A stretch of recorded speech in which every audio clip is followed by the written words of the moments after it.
Good evening and salutations, my GH fans. Okay, let's start off with Finn, Liz, and that chick that I can't remember her name. So, for some odd reason, she decided to not just knock on the door, but just walk on in. And she sees this whole situation, she is pissed, right? And the girl's like, "Who are you?" And Liz is like, "I'm the ex girlfriend." They go back and forth for a little bit, and eventually she leaves. And then here's the thing. Let's put it this way. For a very long time, since those two got together, nobody liked them together. Nobody. Nobody. Every live stream that I did, whenever Liz and Finn was brung up, people always sit there and talk about them with contempt. So, in a lot of ways, um, this episode will sit there and make you happy. It's the way that she went about it that I have issues with. I mean, she literally does sit there and say, "Well, I see you drinking, and so I'm going to judge you." And I'm just like, I get it. Finishing that they're kissing somebody else, and he's drinking, and you're pissed off, right? But the way that she just abandoned ship like that, and then, "Oh, I'm doing it for my boys," it's like, no, you're just doing it because you're a quitter, and you like to judge people. That's the bottom line. So they go back and forth. And at some point, Finn is like really drunk. He's all like, "You abandoned me," and this, that, and the third. He goes from anger to apologetic and just like back and forth. And at some point, Liz is about to leave, and Finn grabs her hand. Jason comes in. Jason's like, "Let her go." And Finn is just like, "You really think I would sit there and hurt you or whatever?" Um, and eventually, Jason's like, "Let's just leave." Um, and that's when Finn is like, "Hey, listen, I was there for you with the whole bullying thing. Like I stood there for you. And you can't be bothered to do the same thing." And that's the bottom line. You really couldn't. So she puts the key in the drink and she walks out, and Jason's like, "Leave her alone." So towards the end, you see Finn, for some odd reason, he is sitting by a fireplace, but it sounds like the ocean. I don't really know why, but it sounds like the ocean. Doing a little montage or whatever when they got together. And it was just like, I don't mind them breaking up, but the way that they went about it, it was just crap. And it made Liz look like crap. Now, Liz and Jason are kind of hanging out by the metro, in the metro court, in the pool area, just talking and everything. Talking about Finn. Sitting there saying, "Oh, well, I'm doing this for my boys. They deserve better than that." I'm like, yeah, I get that they deserve better than that, but like, there's one point where she's like, almost look like, "Am I doing the right thing?" People go through rough patches. I mean, the guy's dad just died. Listen, I'm not saying they got to be spending a lot of time together. Maybe a little bit of a break, just so this way he can get his ish together. But just a straight up, "Yep, I'm out. I'm done." I'm like, wow. While that's going on, you got Michael and Willow at that new place. Um, and they're talking about Willow. I mean, they're talking about Nina. And pretty much Willow's like, if Drew could sit there and give Willow a chance, I mean, if Drew can give Nina a chance, then I can do it as well. She's respecting boundaries. She's not all up in my face, yada, yada, yada. And of course, Michael's like, he just has this whole, like, "I'm not going to tell you what to do." I mean, I don't trust that chick, but he just has that look like, just proceed with caution. Um, they talk about Jocelyn and Dex for a little bit. They get ready, they go on this date, right? And in a lot of ways, Jocelyn's like, "I apologize for going at you so hard." judging him and everything like that. I mean, you shouldn't apologize for that. You should apologize because you knew exactly what time it was when you went out with him. That's the part that's so stupid. But, Dex is like, you did me a favor. I got my ish together, and sometimes, your girl leaving you make you put your priorities in order. So I understood what he was saying when he said that. They talked about Gia for a little bit and Trina. Nothing. It was just more catching up. But now she does sit there and say, "Oh, I can see myself being with a cop," and I'm like, "Well, so did Sam."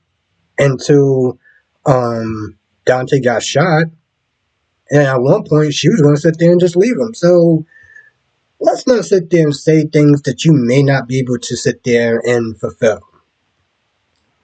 Now, while Maxie's sitting there trying to get out, get out, get out the meeting, and Nina is just being a dingbat, just going on and on and on. First about Willow, then about Drew. And also talks about how she's not going to be sitting there smashing Drew anymore.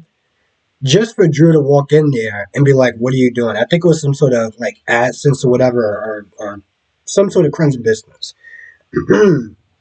But like usual, the minute that Maxie leave, they start arguing. Next thing you know, they're ripping off their clothes. They really got that whole hate blank going on.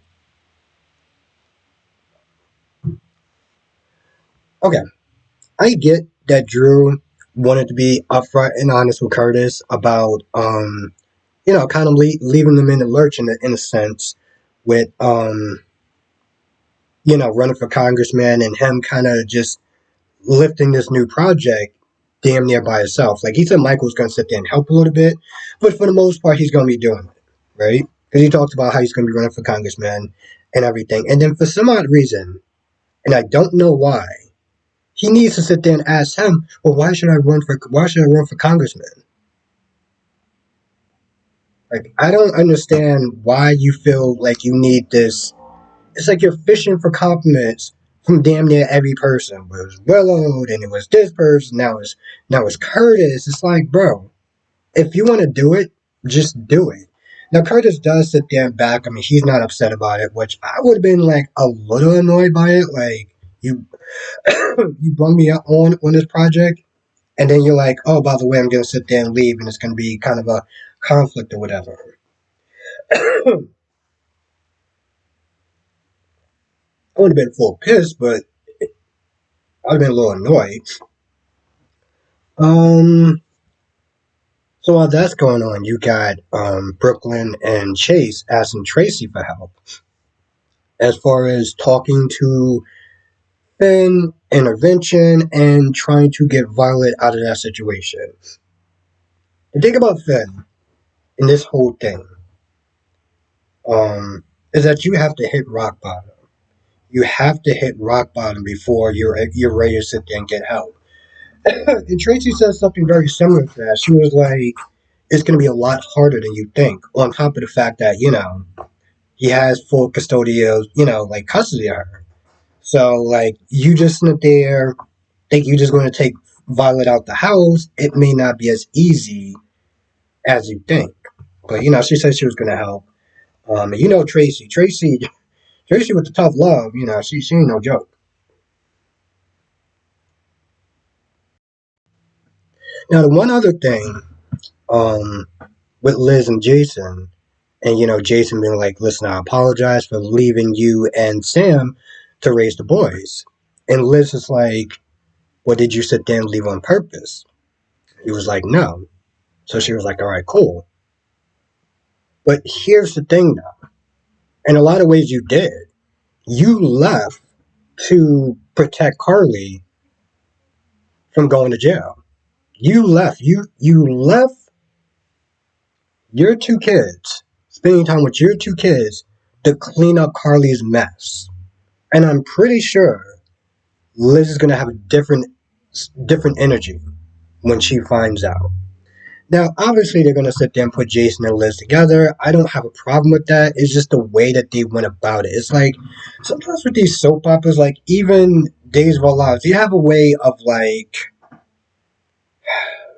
it's like they have to sit there and write it in the fastest route possible because they don't have the budget. I feel like sometimes they don't have the budget to sit there and do it right. Like it could have been a better way that they would have went about it. I don't. I honestly tell you the truth because people don't like them together. It doesn't really matter. I think that's about it. I might have left out maybe one or two things. Oh, Maxie also was up there complaining about Natalia just being a pain in the ass. I'm like, I don't understand what y'all thought y'all were sitting there getting with Blaze because the trade off to sit there and have to deal with that viperous ass mother isn't worth the headache. It isn't worth the emotional stress. Um, Now I feel like that's about it. All in all, I would sit there and say it was a decent episode. I might have left one or two things out. Write it in the comment section if I did. Obviously, if you can tell by my voice, and if you was in my memory stream yesterday, I've been feeling like crap. Um, I feel a little bit better, but not fully. I'm gonna sit there and try to get some rest, and hopefully I can do the live stream tonight. I may have to sit there and set it for tomorrow. I'm not sure yet. Um, because my whole thing is like when I do these live streams, I want to sit there and give people 100, like 100%. So I just been feeling off all day, but I'm actually very happy that I was able to sit there and get through this review because that's what I was actually that's what I was actually worried about. Anyway, if I missed anything, write it in the comment section below. Definitely check out the community tab. I'll let people know if I'm going to be live streaming tonight. Most likely will be tomorrow, but if I'm at my rest, I feel good, then we'll see. But anyway, if I miss anything, write it in the comment section below. I'll see you in the next video.